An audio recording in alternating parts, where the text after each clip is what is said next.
제가 지난 시간 칠판에 올빼미 영화를 본다고 영화 관람료가 14,000원 겠죠. 또 1,000원을 경영하라 다이소 경영 스토리인데요. 책을 사본다고 14,000원 들어갔다. 이렇게 이제 설명을 드린 적이 있는데 결국은 같은 금액이잖아요. 같은 금액. 같은 돈인데 결국 둘 중에서 이 책에 대한 이 효용 가치가 훨씬 더 크더라고요. 재미도 있고 얻는 바도 크고요. 그래서 여러분들도 절대 앞으로 사시면서 책값만큼은 절대 아끼시면 안 돼요. 저도 과거에는 책도 그렇게 좋아하지도 않았을 뿐더러 책 사본에 그렇게 아까울 수가 없더라고요. 그런데 어느 순간 뒤늦게 독서 이제 광이 되었어요. 너무나게 책을 보는데요. 책을 보다 보게 되면 제가 개인적으로 한 10권, 요즘은요, 10권쯤은 도서관입니다. 도서관. 10권쯤 도서관 책을 빌려보게 되면 별도로 이제 한 2권이나 3권 정도. 얘는 이제 신간, 도서관에서 사볼 수가 없는 책이 있잖아요. 이런 것들은 이제 제가 별도로 구입을 합니다. 비율은 한번 10권 중에 2시간쯤은 따로 이제 책을 구입해서 보는데, 그래서 이제, 과거에는 도서관 이용하기 전만 하더라도 이걸 전부 다 제 개인 돈으로 사보는 거예요. 하다 보니까 책값이 너무 많이 들어가더라고요. 그래서 도서관을 이용하게 되면 폭이 굉장히 다양하고 넓어집니다. 이것저것 다 볼 수 있으니까요. 그래서 정말 좋은 책들은 내가 소장할 책가 있다면 이제 책을 구입해서 보는데요.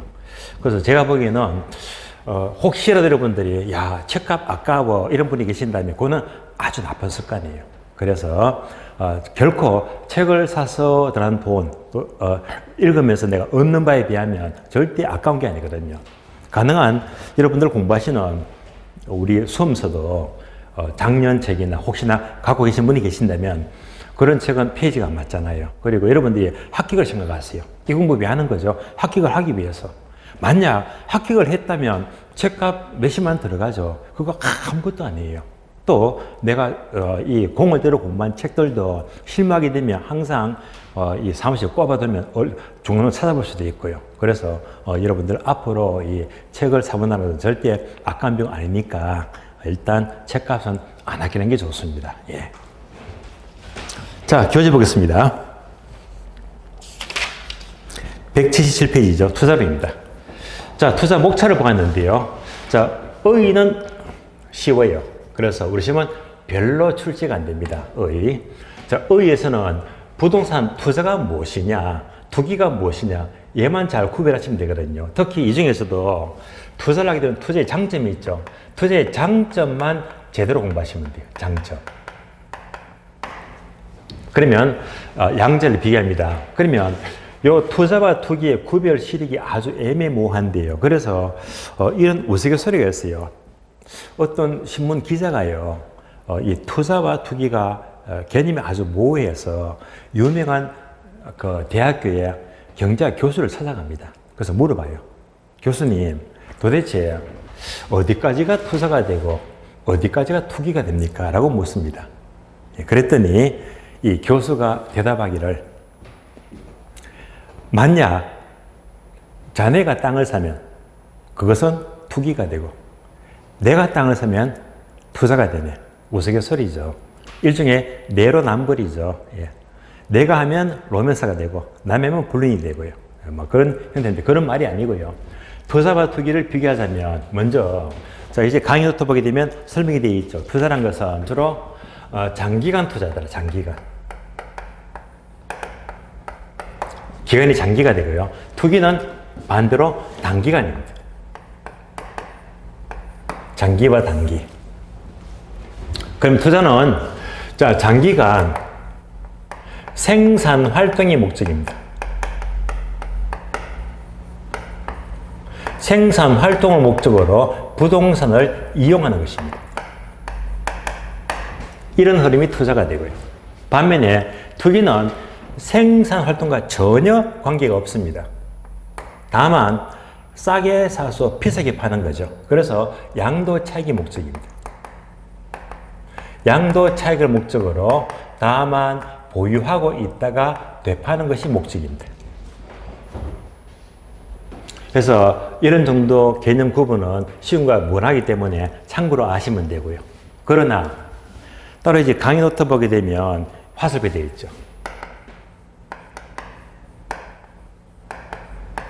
요거 그러면 아셔야 됩니다. 즉, 투자와 투기에 단계가 나오는데요. 그러면 투자를 하게 되면 처음에 땅을 사죠. 취득합니다.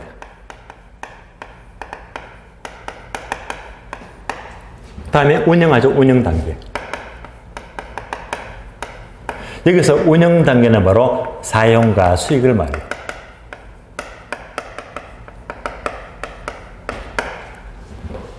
마지막으로 팔자 처분합니다. 따라서 부동산 투자를 하게 되면 취득 단계, 운영 단계, 처분 단계 3단계를 거치게 됩니다. 반면에 투기는 취득하죠. 그러나 투기는 운영 단계가 없어요. 오로지 싸게 사서 비싸게 파는 것이 목적이니까 처분이 목적입니다. 그래서 투자와 투기의 가장 큰 차이점은 운영 단계가 있고 없고 이 차이점입니다. 투기는 운영 단계가 없다. 사용 수익과는 거리가 멀어요. 자, 이렇게 이제 비교하시면 돼요. 그러면 이제 별도로 자, 투자는 3단계가 모두 가능한데요. 유의할 점은 운영 단계를 통해서 얻을 수 있는 이득을 소득이득이라고 불러요. 소득이득. 다음에 처분을 통해서 얻는 이득을 자본이득 이렇게 불러요. 자본이득이다. 따라서 부동산 투자를 하게 되면 소득이득과 자본이득을 둘 다 얻을 수가 있다. 그러나 투기는요, 운영 과정이 생략되기 때문에 소득이득은 없고 오로지 자본이득만이 목적입니다. 그래서 자, 별도로 소득이득은 운영에서 생기는 이득이고 자본이득은 처분에서 생기는 이득이다. 이런 점을 분명히 구분하셔야 됩니다.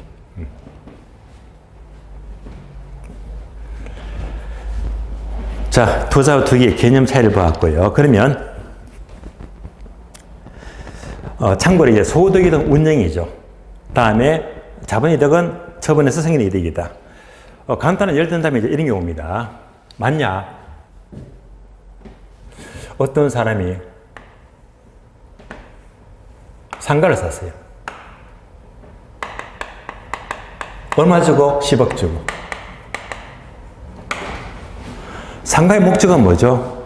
매월 월세 받죠, 월세. 그래서 상가를 샀더니 자, 매 개마다 꼬박꼬박 월세가 들어와요. 그래서 첫 해는 월세가 1억 들어왔다. 다음에도 월세가 1억 들어와요. 다음에는 월세가 올라가죠. 1억 1천만 원. 또 1억 1천만 원.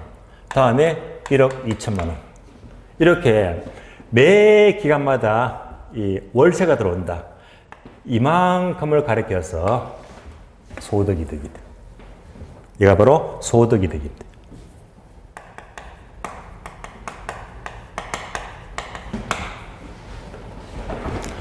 그러면 5년 지나서 상가를 팔아요. 처분하죠. 그럼 이제 5년 지나서 파는데 10억 주고 산 상가를 15억에 팔 수도 있잖아요. 15억에 처분한대. 얼마 남았습니까? 5억 남았죠. 이때 이제 5억의 처분이득. 얘가 바로 자본이득입니다. 따라서 부동산 투자를 하게 되면 월세 받더라 매기간 소득이득이 발생하고요. 처분할 때도 자본이득이 생긴다. 그래서 둘 다 얻을 수가 있고 투기는요 얘가 없고 자본이득만이 목적입니다. 자, 소득이득, 자본이득 비교하시겠죠. 자, 그러면 이제 교재는요 한 페이지 넘어갑니다. 178페이지예요. 자, 그럼 이번이죠. 투자의 장점과 단점인데요. 자, 장점, 요거. 장점은 꼭 알아야 됩니다. 그래서 장점하게 되면요, 우리 교재는 항목이 4개 나와요. 제목을 모두 밑줄 하세요. 기억번 자본이득과 소득이득을 향유 밑줄, 니은번 지렛대 효과 밑줄, 디귿번 절세 효과 밑줄, 리얼번 자 구매력 보호 인플레이션 해지 기능이다 밑줄 하시고요. 4가지입니다. 하나씩 볼게요. 자 먼저 투자를 하게 되면 기억번 소득이득과 자본이득을 둘 다 얻을 수가 있잖아요. 방금 설명했죠? 이렇게 둘 다 얻을 수가 있다. 둘 다. 그러면 자 여러분이 이제 한 번쯤은 생각해 보세요. 앞으로 내가 합격을 해서 중개 실무를 하면서 이제 재테크를 해야 됩니다. 재테크를 하게 되면 분명히 생각했을 거예요. 내가 만약 재테크를 한다면 주거용 아파트를 살 수도 있고 빌라를 살 수도 있고 상가를 살 수도 있고 토지를 살 수도 있잖아요. 그러면 여기서 상가와 토지를 비교해 봅니다. 상가와 토지. 상가를 산다, 토지를 산다 하게 되면 항상 요것 2개 생각하세요. 소득이득과 자본이득입니다. 여러분들은 자 소득이득과 자본이득 둘 중에서 뭐가 더 중요하다고 생각하세요? 다시 말하면요. 이걸 둘 다 잡는 것은 쉽지가 않아요. 우리 옛말에도 2마리 토끼를 한꺼번에 잡을 수가 없잖아요. 그럼 이제 구분합니다. 자, 소득이득과 자본이득이.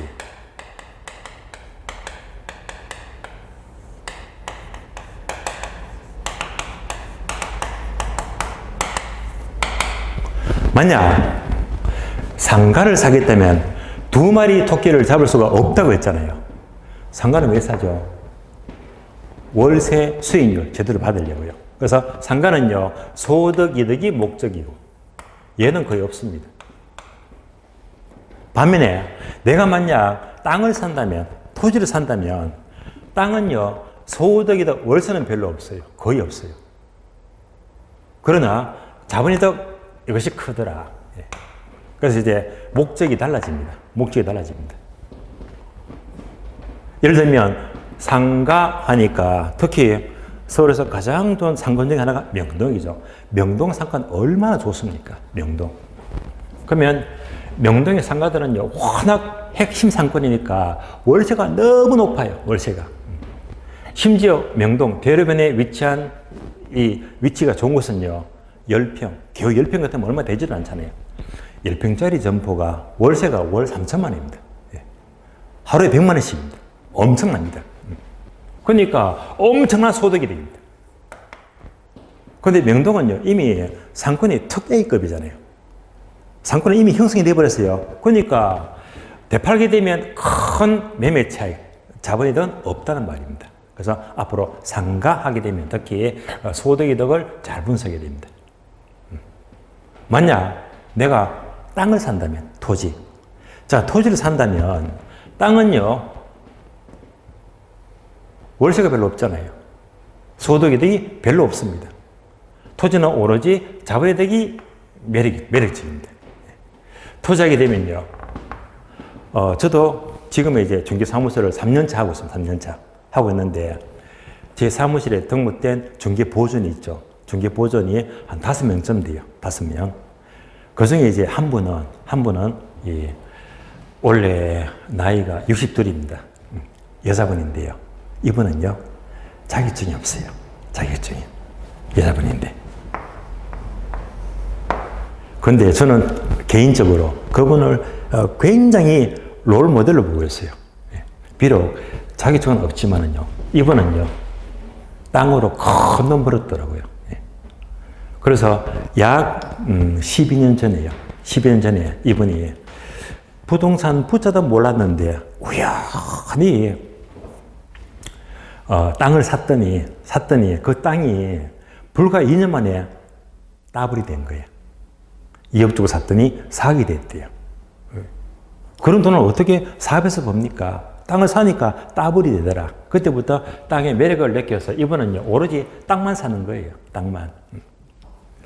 여러분들 2주차 수업 때 후보지와 이행지 설명 들으셨죠? 예, 기억나시죠? 예, 용도가 바뀐 땅 있잖아요.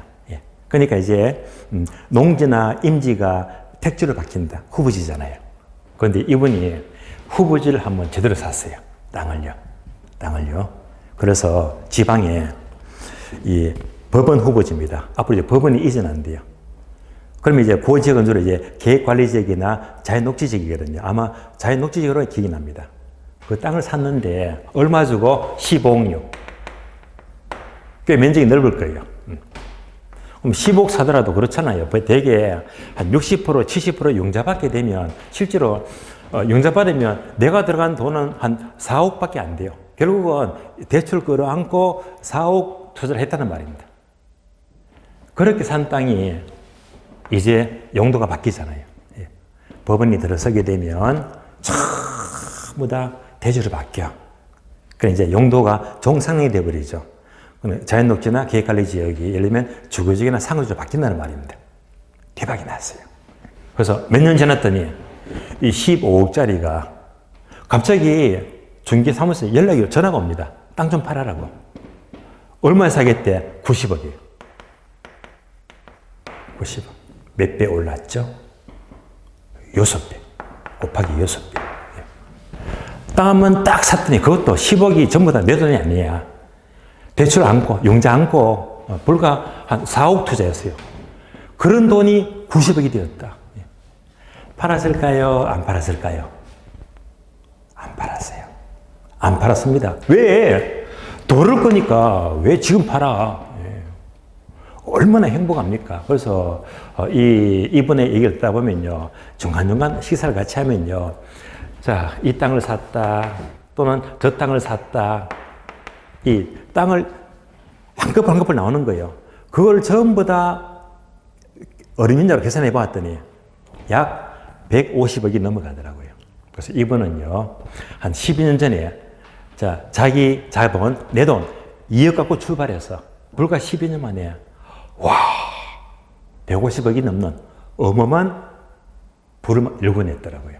그래서 야, 비록 전문 지식은 없지만은 땅을 보는 눈이 있더라고요. 그래서 이분은요, 두 가지입니다. 첫째는 땅, 두 번째는 분양권. 분양권 매매해가지고 아파트로 몇 채 갖고 있고요. 굉장히 여유있게 사시거든요. 그래서 여러분들 이제, 이런 얘기를 듣게 되면, 자, 이제 보이잖아요. 내가 합격하게 되면 중개 실무만 했다가는 돈 못 번다. 비록 자격증이 없는 분도 땅을 제대로 사고 팔고 하니까 2억을 100억 넘게 만드시더라. 바로 땅의 매력입니다. 뭐죠? 소득이득은 아니지만 엄청난 자본이다. 매력이 있죠. 그래서 여러분들은 두 가지 분야에서 물론 주용도 투자는 뭐 바람직하겠지만 상가나 토지도 관심을 가지세요. 앞으로 상가를 투자하면 몇 이겠어요? 월세 받잖아요. 월세. 한 번째 여러분 이런 생각하세요. 자, 내 나이가 40살이다. 40이다. 이제 100세인생입니다. 100세인생. 그럼 앞으로 살 날이 60년 남았잖아요. 그럼 기본적으로 인계선해야 됩니다. 앞으로 60년이 남았다면 적어도 노후대책은요, 우리나라에서는 기본적으로 한 250만 원 안팎의 돈이 필요합니다. 그래서 이렇게 300만 원 잡아요. 300만 원. 곱하기 몇 달? 12달. 12개월입니다. 그럼 계산해 보세요. 60년 곱하기 매월 300만 원이 필요하고 1년 12달이다. 이러면 얼마가 되는지요? 그러면 3, 6, 18, 12달 곱하게 되면 아마 제가 암산은 안 되는데요. 적어도 한 15억에서 20억 정도의 돈이 필요할 거예요. 적어도 그만한 돈이 있어야지 노후 대책이 된다는 말입니다. 그럼 포인트는 뭡니까? 앞으로 노후 대책은 매월 300이 필요해요. 여러분이 60살이 넘어가게 되면 월급 300 받으면서 일할 데가 없잖아요. 없으니까 어떻게 하죠? 상가를 투자해서 월세가 따박따박 300만 원이 나온다. 그러면 이제 노후 대책은 문제가 없잖아요. 예. 그러니까 이제 상가를 두는 것은 항상 이제 이렇게 월소득입니다. 소득이 중요하고. 그리고 더 큰 수익을 보고 싶다면 땅 공부를 많이 해서 자본이득을 여러분들이 목표로 해서 역시 두 군데 관심을 가져야 됩니다. 그래서 소득 이득도 중요하고 자본이득이 중요한 거예요. 투자는요, 두 가지 장점을 모두 갖고 있습니다. 여기까지가 바로 A번이죠. 소득 이득과 자본이득입니다. 다음에 D번이 있죠. 지렛대 효과. 요건 중요합니다. 지렛대 효과. 아주 중요해요.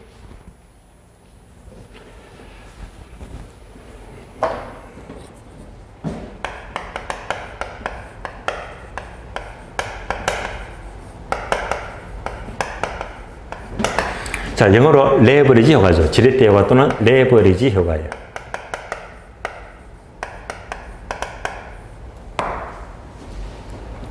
그러면 지렛대 효과는 첫줄, 타인 자본, 은행에 돈을 빌리죠. 타인 자본을 활용하여 자기 자본의 수익을 높이는 것이다. 이렇게 한 줄만 나와 있는데요. 지렛대 효과는요, 상세한 설명은 조금 뒷페이지 보시면 돼요. 한 장만 넘겨주시면요. 180페이지죠.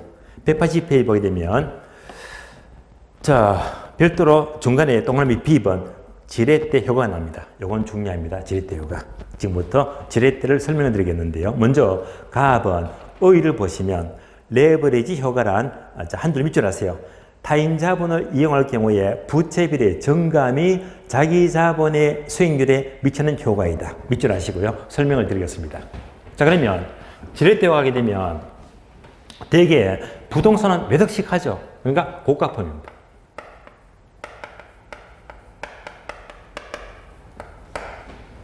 자, 몇 억씩 하기 때문에 금융부채가 필요해요.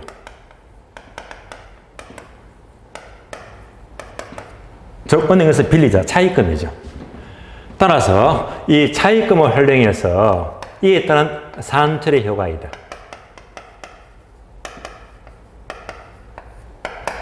이것이 바로 지렛대 효과인데요. 그러면 자, 종류가 크게 두 가지입니다. 자, 정의 지렛대.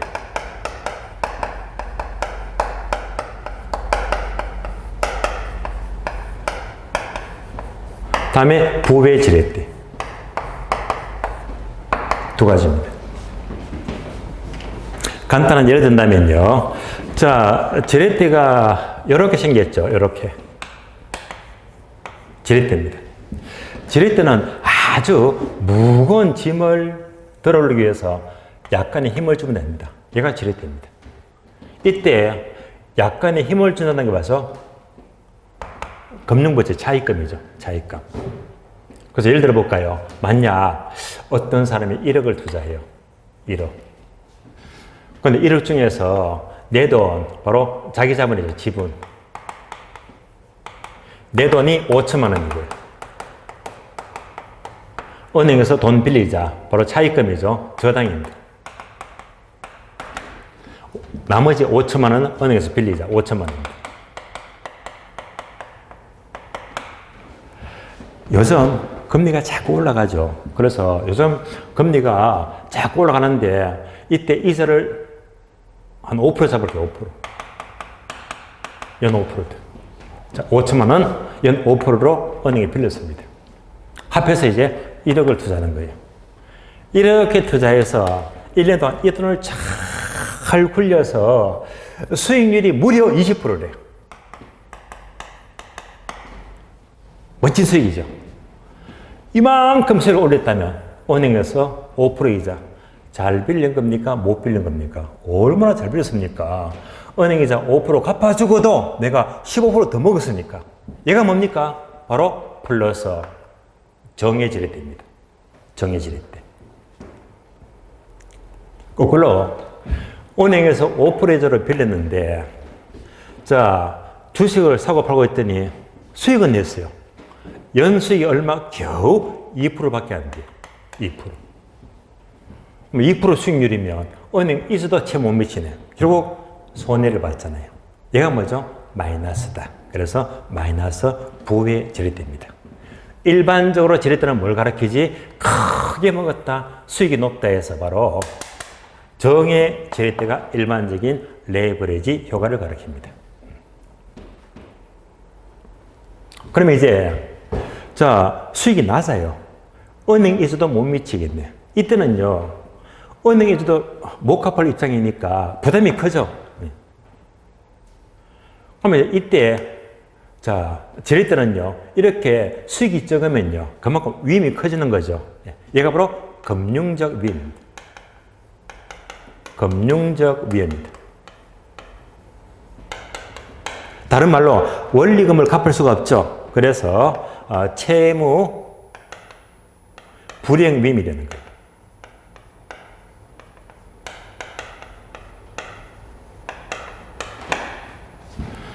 다시 말하면 지렛대 효과를 이용하면 결국 수익은 커진다. 뭡니까? 정의 지렛대.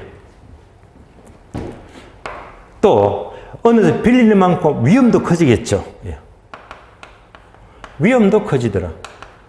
이때 위험은요, 원리금을 갚을 수가 없는 채무 불이행입니다. 이를 금융적 위험이다라고 불러요. 따라서 결국 지렛대 효과는 수익도 높아지지만 그만큼 위험도 높아지더라. 이렇게 보시면 돼요. 그럼 이어서 지렛대의 종류가 여러 가지가 있죠. 그럼 교재를 보게 되면 교재. 납은 유형, 종류를 말해요. 그래서 유형을 보게 되면 자, 항목이 3개 보이죠? 자, 항목이 3개 보이는데 첫 번째가 정의 레버리지, 두 번째가 부의 레버리지, 세 번째가 중립적 레버리지다. 자, 이렇게 나오네요. 중립적 레버리지.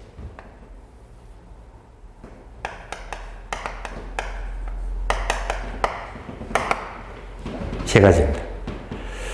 그럼 이제 책을 보게 되면 각각 자, 괄호항목에서 단어가 3개 나오죠. 지분 수익률, 종합 수익률, 저당 수익률 세 가지 경우입니다. 이 세 가지 경우를 모아놓은 것이 여러분은요 따로 강의 노트를 보시면 돼요. 강의 노트 설명이 다 메모가 되어 있잖아요. 그러면 첫 번째 정의 지렛대는 메모가 되어 있죠. 얘가 중요한 거예요. 얘가 바로 지분 수익률입니다.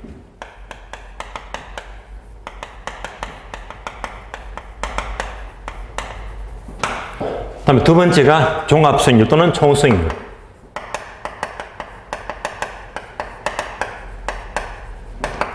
다음에 저당 수익률입니다.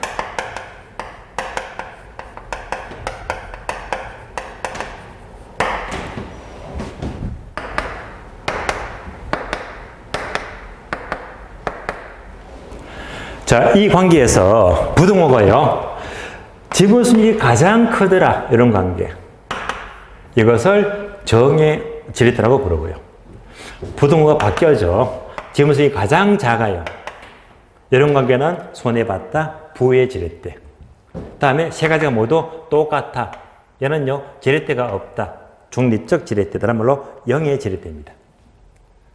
자, 이 관계를 설명을 드리자면, 먼저, 이런 단어가 무엇을 의미하느냐. 간단히 본다면요. 먼저, 저당 수익률, 얘는 뭐죠? 은행의 이자율이죠. 이자율. 은행의 이자율이다. 그럼 방금 예를 들었듯이 은행의 연 5%더라. 5%.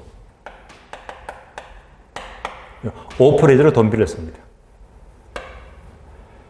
그런데 총 수익은 말 그대로, 자, 투자를 했을 때 얻는 전체 수익률입니다. 그럼 잘 보세요. 총 수익은 쉬운 말인데 지분 수익은 뭡니까? 자, 총 수익과 지분 수익은 맞냐? 내가 장사를 해, 장사. 한 달 동안 장사해서 이만큼 수익을 얻었다. 얘가 뭡니까? 총 수익률이죠, 총 수익률. 근데 중요한 것은요, 이만큼 총 수익률보다는 장사를 하게 되면요, 비용 덜어내고, 비용을 다 빼니까 나머지 수익이 알짜 수익이죠. 이 알짜 수익이 바로 지분 수익입니다. 결국 총 수익이 중요합니까? 지분 수익이 중요합니까? 나의 알짜 수익이 중요하죠. 얘가 가장 중요한 거예요. 그래서 결국 은행의 5%를 빌려서 자 20% 수익을 크게 먹었다. 총수익률 이만큼 20% 수익을 먹었대. 그러면 은행에 5% 이자 갚아주고도 내가 15% 더 먹었잖아요. 나의 알짜 수익은 더 커지는 거예요.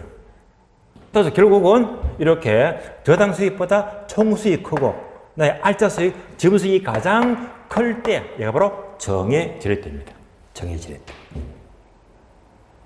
결국 정의 지렛대는 뭡니까? 이때 이 금리가 가능한 낮은 금리. 금리가 낮으면요, 그만큼 나의 알짜 수익이 커지는 거예요. 그래서 낮은 금리일 때 정의 지렛대가 가능합니다. 반면에 부의 지렛대는 거꾸로 저당 수익이 가장 높아요. 만약 그럴 리가 없겠지만 은행 금리가 무려 20%래요. 20%. 엄청나잖아요. 이렇게 빌려와서 내가 운용을 해서 총 수익은 10%다. 10%.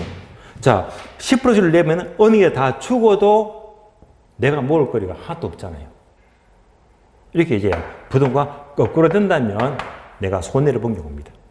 따라서 부의 지렛대는 어떨 때 높은 금리가 아주 높게 되면요. 자, 이자 감당 못하죠. 그럴 만큼 지불수익은 가장 적어집니다. 이런 경우는 부의 지렛대. 원리금을 갚을 수가 없어요. 다음에 세 가지가 모두 똑같다면 이럴 때에는 지렛대는 없다. 영의 지렛대, 중립적 지렛대가 되는 거예요. 그러면 우리 시험은요, 이것을 보시면서 이대로 묻는 게 아니고요. 단어를 두 개만 끄집어내 이렇게 끄집니다. 볼까요? 저당 수익률보다 총 수익이 높을 때 정의 지렛대라고 한다. 맞는 말이잖아요. 근데 이제 이럴 때 부의 지렛대 단어를 바꾸면 틀린 말이 되거든요. 그래서 단어를 세 개를 한꺼번에 묻지 않고 항상 두 개를 묻거든요. 이런 관계를 꼭 구별하시고요.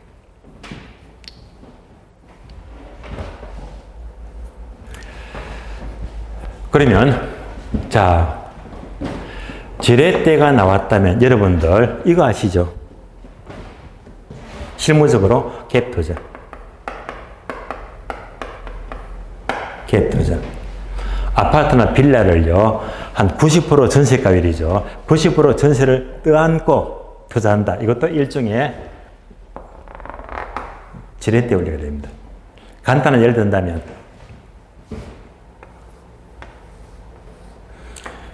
빌라가 있어요. 자, 빌라를 2억 주고 샀다. 그런데 이때 빌라 전세가율이 90%입니다. 이제 전세가 90%면 전세가 90%니까 1억 8천이죠. 전세가 1억 8천이다. 전세를 안고 사게 되면 그럼 내 돈 얼마 들어가죠? 나머지 2천만 원. 2천만 원. 그럼 내 돈은 2천만 원 들어갑니다. 그러니까 이제 나머지 10% 2천만 원 갖고 전세 안고 빌라를 살 수 있잖아요.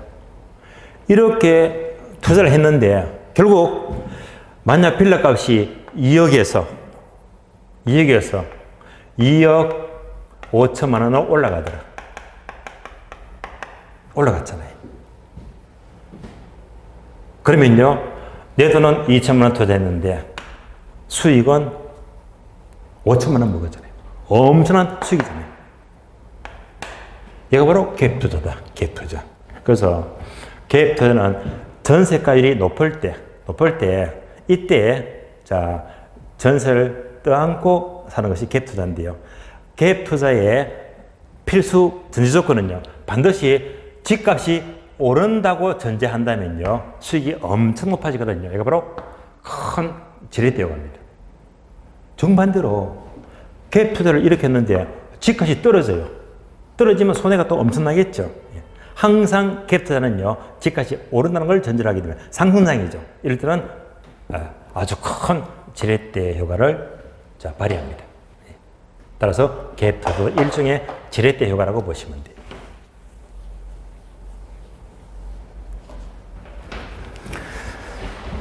자, 그래서 지렛대를 설명을 드렸고요.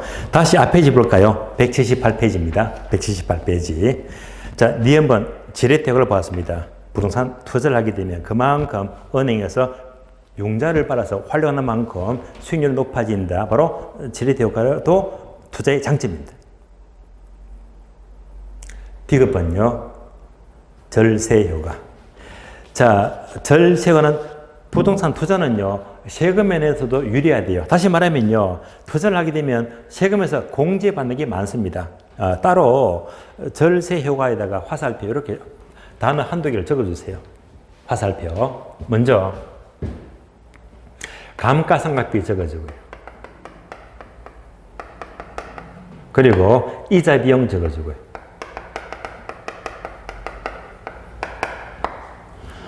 부동산 투자를 하게 되면 특히 건물은요, 매년마다 가치가 하락하죠. 감가상각비. 이것도 이 다이가 큽니다. 금액이 꽤 높아요. 또 은행에 빌렸다. 금융비용 있죠. 대출 이자 비용. 이것도 꽤 많습니다. 이런 것들이 모두가 과세에서 공제받습니다. 따라서 과세에서 공제받는 만큼 세금 혜택이 크다 해서 절세 효과라고 부릅니다.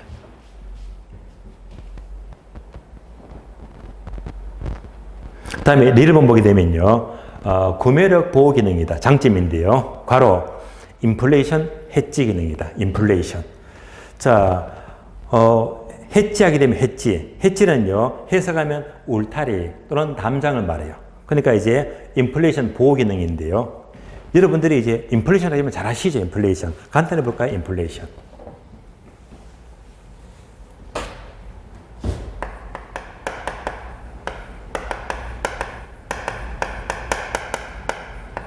인플레이션.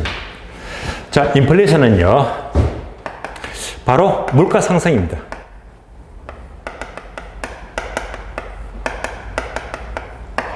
자, 물가가 상승하는 만큼 그만큼 화폐의 가치가 하락하더라.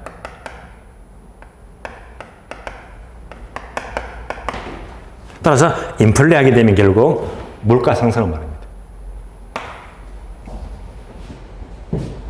그것만큼 화폐 가치가 떨어지더라. 사실 이 인플레이션은요, 이 어원이 재미있어요. 어원. 인플레이션이 바로 인플레이트. 인플레이트. 이런 단어에서 유래가 되는데요.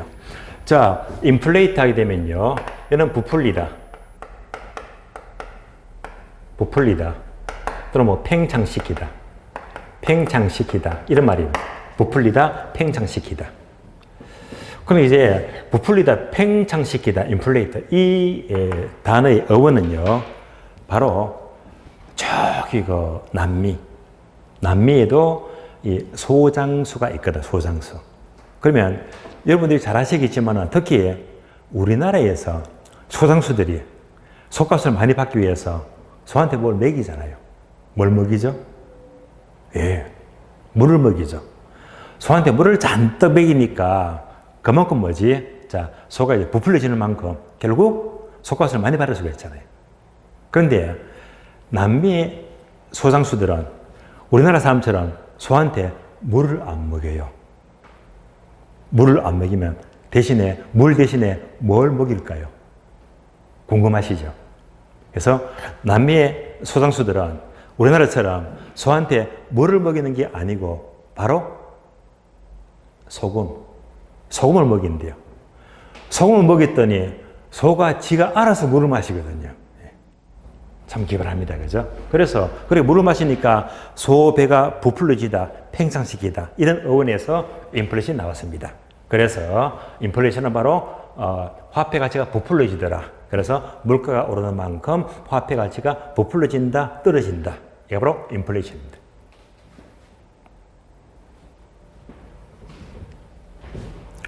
그러면 이제 강의노트 보게 되면 2번 돼 있죠. 고정금리와 변동금리.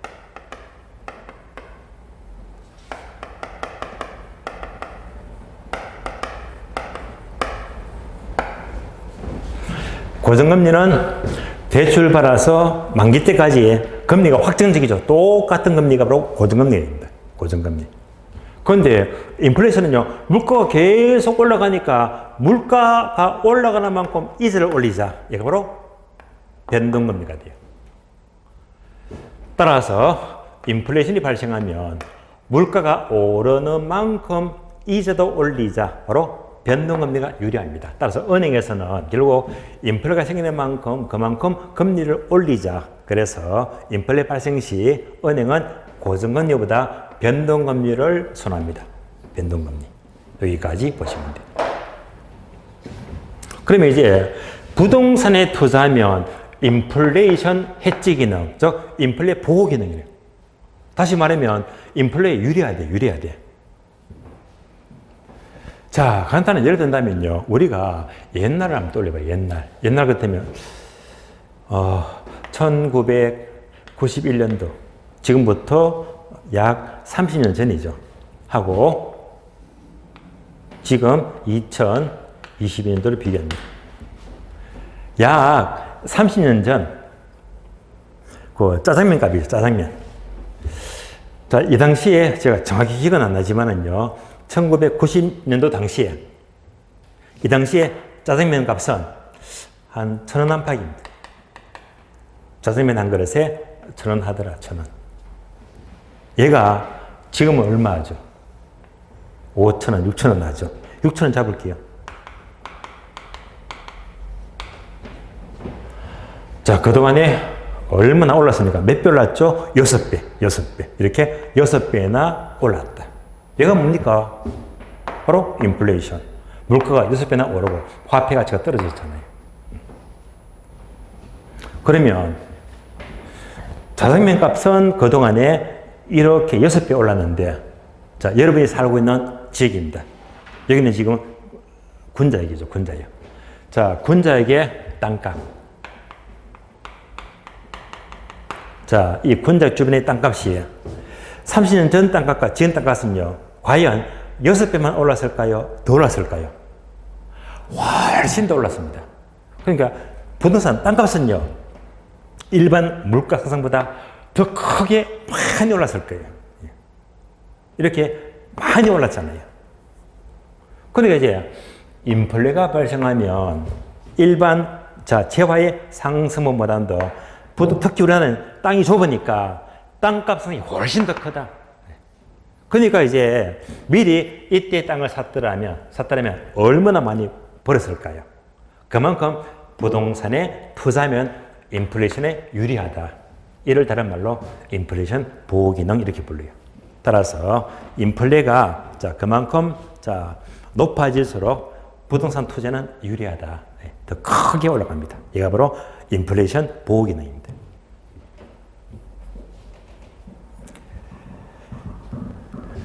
자, 이상 투자의 장점 4가지를 기억하시고, 특히 여기서 우리 집에 직접 출제가 되는 것은 바로 지렛대 효과죠.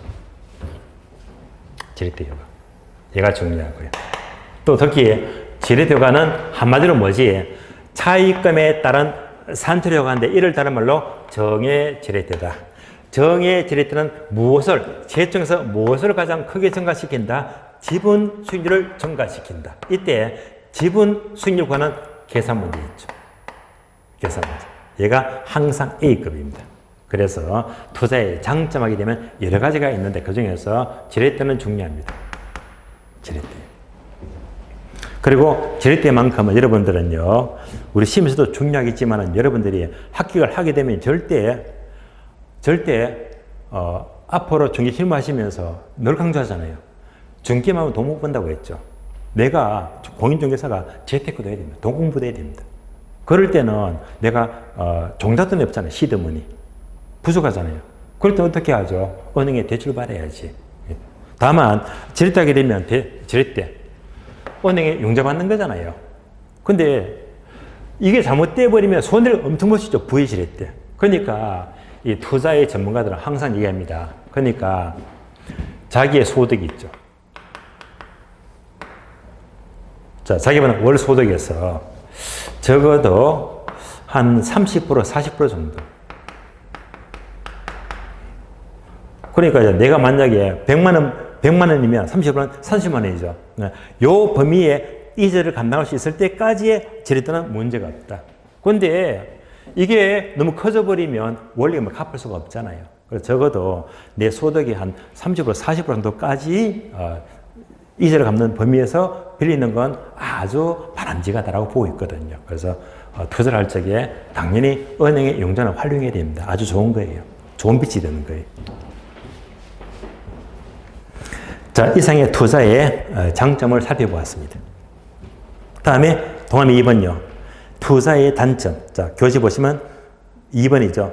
부동산 투자의 단점은요, 항목이 많은데 5가지 다 필요 없어요. 기업법만 밑줄합니다. 낮은 황금성 밑줄. 자, 황금성이 낮다는 것은 부동산은 몇 억씩 하니까 현금화가 어려워요. 현금화가 어렵다. 유동성이 부족하죠. 그래서 현금화가 어렵다. 황금성이 불리한 점이 바로 단점이 되고요. 이것만 기억하시고 나머지 니은번 이하는요, X 하시고 볼 필요가 없어요. 시험과 거리가 머니까요. 버리시면 돼요. 투자는 황금성이 불리하다, 낮다라고 보시면 돼요. 이어서 179페이지. 자, 네모 2번. 부동산 투자의 위험과 수익입니다. 위험과 수익. 자, 먼저, 자, 목차 2번이죠. 위험과 수익인데요. 위험부터 먼저 봅니다. 위험은요, 별로 어려움은 없습니다. 왜냐하면, 교재 보시면 괄호 1번 보게 되면 투자의 위험의 종류가 5가지가 나와요. 5가지. 동안 2번 있죠. 위험의 유형. 자, 5가지인데요. 기업번, 사업상 위험. 다음 페이지. 니은번, 금융적 위험. 디귿번, 법률적 위험. 다음에 4번째, 인플레 위험. 5번째, 유동성 위험. 자, B업번은요, 삭제 버리시고요. 자, B업번은 필요가 없습니다. 5가지만 기억하시면 돼요. 5가지인데 지금부터 첫 자만 체크하시고 암기합니다. 자, 첫 번째 보시면 기업번. 사업상 위험 첫자, 사자 동그라미. 두 번째, 금융적 위험 금자 동그라미. 디귿번, 법률적 위험 법자 동그라미. 네 번째, 인플레이션 위험 인 동그라미. 다음에 유동성 위험 유 동그라미. 합치니까 어떻게 읽어요? 사금법인유. 사금법인유. 무슨 법인? 사금법인. 사금법인유 하시면 돼요. 그래서 위험의 종류 사금법인유 5가지가 있다. 하나씩 봐요. 어려운 말이 없으니까 교재 보고 설명을 드리겠습니다. 첫 번째, 기업번. 자, 사금법인유 중에서 사업상 위험은 크게 제목 그대로 사업에 따른 위험이죠. 사업에 따른 위험이다. 그래서 종류가 3가지입니다. A번, B번, C번 보게 되면 A번 시장 위험, B번 운영 위험, C번 위치적 위험입니다. 3가지입니다. 3가지가 모두가 사업상 위험인데 먼저 시장 위험은 첫 번째 줄 시장의 불확실성 위험, 시장의 불확실성 밑줄하시고요. 요즘 시장이 안 좋죠. 뭐 때문에? 코로나 때문에 글로벌 경제가 정말로 좋지가 않습니다. 그래서 이런 것들이 바로 시장입니다. 시장이 안 좋잖아요. 두 번째, B번. 운영 위험은요, 단어 3개만 밑줄합니다.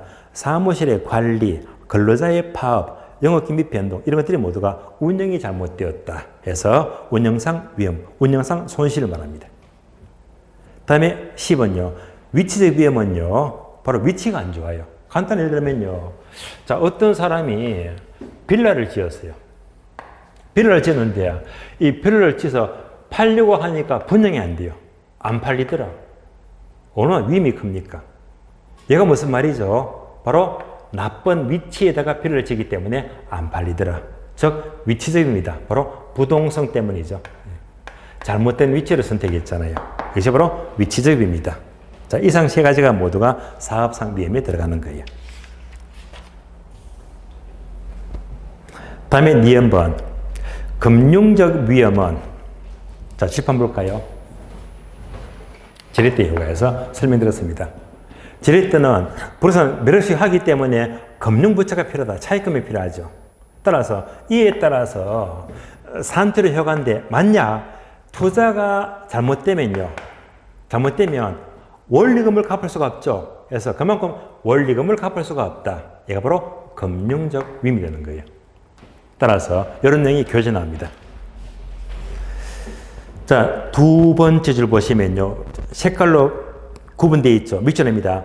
부채가 많으면 많을수록 지렛대효과는 커지지만 그만큼 원리금 산에 대한 채무 불이행률은 높아지게 된다. 밑줄. 얘가 바로 금융적 위험이 되는 거예요. 한 줄 내려갔어요. 그러나 또 밑줄합니다. 만약 투자 금액을 전부 은행에서 안 빌리고 전부 내 돈, 자기 자본으로 조달하게 되면 금융적 위험은 없잖아요. 여기까지만 구별하시면 돼요. 다음에 오른쪽 페이지 사금법 인유 중에서 D급번 법률적 위험입니다. 자, 법적 위험은요, 법이 바뀌어요, 법이.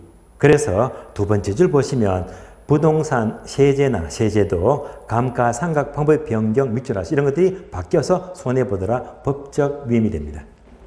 다음에 네 번째 인플레 위험은요, 칠판 볼까요? 인플레 위험. 인플레는요, 물가 상승이죠. 화폐 떨어지잖아요. 그래서 인플레가 발생한다. 물가가 오르는 만큼 은행은 고정금리보다는 변동금리를 선호하더라. 그래서 은행은 인플레 위험을 피하기 위해서 변동금리를 채택합니다. 이 문장이 나와 있죠. 따라서 인플레 위험은요, 세 번째 줄을 밑줄합니다. 장래에 인플레가 예상되는 경우에 은행, 대출자는 고정이자 대신에 변동이자로 대출하기를 선호한다. 밑줄하시고요. 다음에 마지막으로 유동성 위험은 자 밑줄합니다. 젖줄. 대상 부동산을 현금으로 전환시키는 과정에서 발생하는 시장 가치의 손실 가능성이다. 이 말은 쉽게 말하면요, 현금화가 어려워요. 자, 볼까요? 앞에서 빌라가 2억짜리다. 자, 2억짜리 빌라가 있어요. 그러면 자, 이 빌라를 가진 사람이 급한 사정으로 다음 달에 자, 외국에 이민 가야 됩니다. 그럼 집을 빨리 팔아야 됩니다. 그런데 얘가 빨리 안 팔려. 얘가 바로 유동성 위험이죠. 뭐 어떻게 합니까? 이때는 빨리 팔리면 건매. 보통 건매하게 되면요, 주로 한 10%에서 15% 싸게 팔죠. 일반적으로. 뭐 이렇게 싸게 팔면요, 팔리겠냐. 그러면 이만큼 손해보잖아요. 바로 유동성 위험입니다. 요즘은요,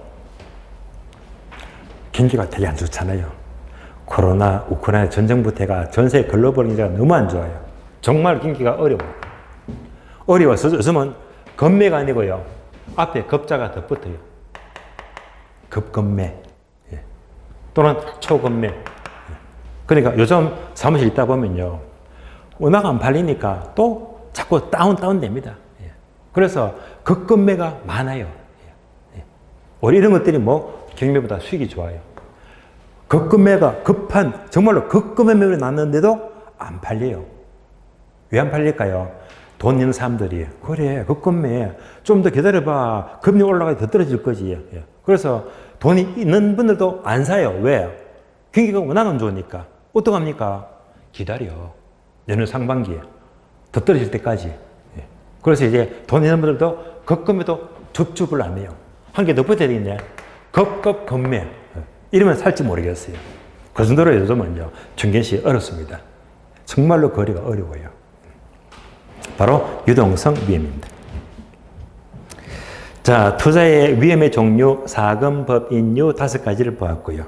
그러면 이제 다음 페이지가 182페이지 관리 2번 투자의 수익률이 있죠. 수익률은요, 10분 쉬었다가 다음 시간에 설명을 드리겠습니다.